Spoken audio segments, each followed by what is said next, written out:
We're going to give you a full preview of Master of Orion at Astra from Archon. Now, we'll cover the mechanism of the game, we'll look at the aesthetics and the components, I'll check out the theme, and we'll give you a complete summary of this and what other games this one reminds us of, here on Legendary Tactics. Thank you to Archon Games, who provided a prototype copy of this game, and they're also sponsoring our playthrough of the video. So tell us, what are the mechanisms that people can look forward to in this game? Well, it is a 4X game for sure, and there's lots of components, as you can see. So how do you explore in this game? Exploring in this game involves playing from your deck of cards and using the flight action to move around the board through the different gates that there are. And once you arrive there, then you expand your influence? You can expand by discovering new planets, you can expand by mining resources, and you can expand by building and finding anomalies, that sort of thing. Anomalies. And what about exploiting? Exploiting, because once you build up resources, you pull those resources in to use. You have a track here that you follow as well that you can build up over time. My favorite part of the game is the extermination. Extermination can be a lot of fun, of course, and there's again attack options here, and a lot of different tech happens to involve battles, shields, and... So there is a tech tree. There is a tech tree for sure. Okay. Yeah. And does it pay off to focus on one, or is it good to diversify? I think we've seen some different strategies that might be possible here. Definitely every faction seems to have a bit of an edge in one category. Mine had a bit of an edge in the biochemistry. Yours had an edge in the government.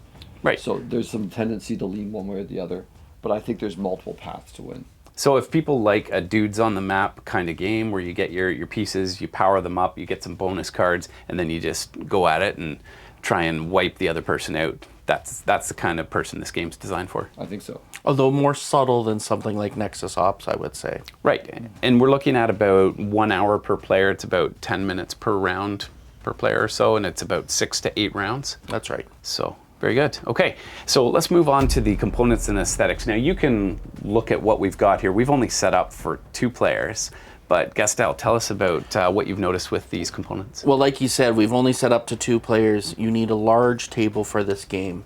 The components have individual sculpts of different types of ships for each faction. So this is, for example, this is a Titan for the Republic of Sol, whereas this is a Titan for the Bothari Empire. Different sculpts. There are large boards for each system, allowing you to spread out your materials that would incorporate onto that particular system. And they're organized that if you have a double based unit, it takes 2 slots. A triple one takes 3 slots, and buildings go in certain locations. So that's exactly right, so based upon the symbology. Right, and so this is essentially one space, that entire thing. Exactly. But you could, even within this, move from there to there with a flight action. That's right, that's right. So you have the possibility to jump out of here or to move within. Exactly, exactly. Okay, and what else do we have in terms of tiles and dice and... Well, we have these discovery tiles, which add variability to every system that is discovered. We have lots of resource tokens that you can grab with both fists as much as possible, and lots of technology cards, anomaly cards, public missions, and diplomats for you to discover. And so those change the dynamics of the game, because the diplomat card is something where I can actually befriend somebody and do some resource exchange. I could, in a 4-player game, you and I might become buddies, help each other out, and attack other people. For sure. And anomaly cards, those are things like alien technologies that soup us up. So that's right. If you like a good tech tree, then... And there is some asymmetry to it, because every empire has their own unique power. That's right. Well. Yeah, there is a empire board and an empire player aid that's specific for each empire, and they have unique items for each faction. Now this is a prototype of the game, so it may change in the final version, but there are slotted spaces, and it's not just a single straight line. It moves up and down, so if you jiggle your board, the pieces stay in place. Right. So, and likewise, these tokens move down through the slotted spaces. And there were lots of these these sectors as well. That's right. That we didn't get a chance to lay on the board, so there'd be lots of variability. Right. So in the components that way too. Part of the aesthetic will change with each game, but essentially these gates will change the flow of the game.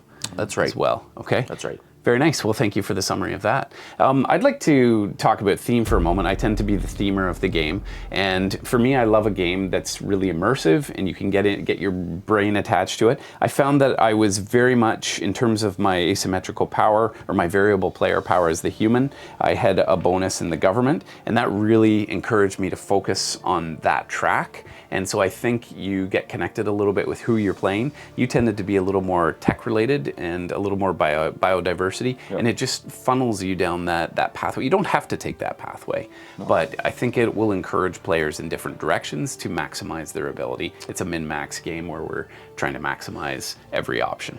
As is true in most games like Pandemic, play the role that you've been given. Right. So if you're given something that's good in engineering, play engineering. So this game gives you opportunities to connect with some of these neutral player characters like the space eel and this other critter, the guardian. So they're neutral player factions, and they'll interact with all of the players in the game. So there's definitely a thematic link if you're into space opera games.